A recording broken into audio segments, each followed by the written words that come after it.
আসসালামু আলাইকুম। খাদিজা রুশিঘর আপনাদের সবাইকে জানাচ্ছি স্বাগত। আজ আমি করব তান্দুরি চিকেন। তান্দুরি চিকেন করার জন্য প্রথমে আমি দিয়ে দিব টক দই, তারপর আমি দিয়ে দিব তান্দুরি মশলা, তারপর আমি একে একে দিয়ে দিব আদা বাটা, রসুন বাটা, হলুদের গুঁড়া, মরিচের গুঁড়া, ধনিয়ার গুঁড়া, তারপর দিয়ে দিব সয়া সস, তারপর দিয়ে দিব ভিনেগার, তারপর আমি এখানে দিয়ে দিব পরিমাণ মতো লবণ, তারপর দিয়ে দেবো আমি 1 চামচ পরিমাণ টেস্টিং সল্ট। আপনারা ইচ্ছা করলে টেস্টিং সল্ট দিতেও পারেন, আবার অ্যাভয়েড করতেও পারেন। তারপর আমি এখানে দিয়ে দেবো 3 চামচ পরিমাণ চিনি। এগুলো সব আমি একসাথে মেখে নেব। আর চিনিটা দেব মিষ্টি হওয়ার জন্য নয়, স্বাদটা ব্যালেন্স করার জন্য। মশলাটা বেশ ভালো করে আমি মেখে নেব। মাখা হয়ে গেলে তারপর আমি এর মধ্যে দিয়ে দেব সরিষার তেল। তান্দুরি চিকেন করার জন্য অবশ্যই সরিষার তেল দিতে হবে, তাহলে আপনার তান্দুরি চিকেনটার আসল স্বাদ এটা পাবেন। এই তো এই মশলাগুলো আমার মাখা হয়ে গিয়েছে। এরপর আমি দিয়ে দেব আগে থেকে কেটে ধুয়ে রাখা চিকেনগুলো আমি এক একটা চিকেন আমি 4 পিস করে নিয়েছি। এখানে 7 কেজি চিকেন আছে।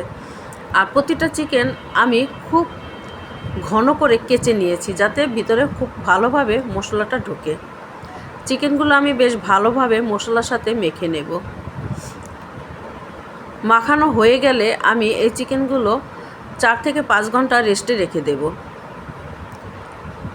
4 থেকে 5 ঘন্টা রেস্টে রাখার পর তারপর আমি চিকেনগুলো বড় একটি প্যানের মধ্যে ভেজে নেব। ভাজার জন্য আমি প্রথমে প্যানের মধ্যে দিয়ে দেব বাটারটা গলে আসলে তারপর আমি দিয়ে দেব চিকেনগুলো।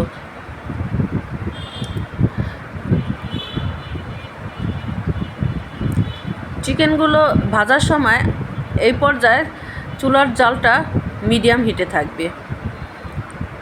চিকেনগুলো খুব আস্তে আস্তে করে ভাজতে হবে।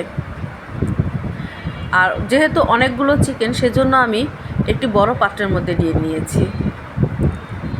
চিকেনগুলো আমি উল্টিয়ে পাল্টিয়ে লালচে করে ভেজে নেব। একটু সময় নিয়ে ভাজবো। আমার এক একটা প্যানের চিকেন ভাজতে সময় লেগেছে 30 মিনিট। আমি ঢেকে ঢেকে চিকেনগুলো ভেজে নেব।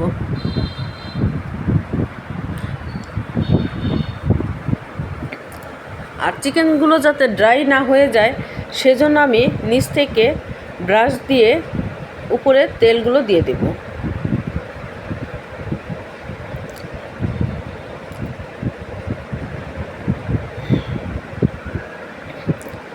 আমি প্রতিটা চিকেন খুব সুন্দর করে এরকম করে উল্টিয়ে পাল্টিয়ে লালচে করে ভেজে নেব।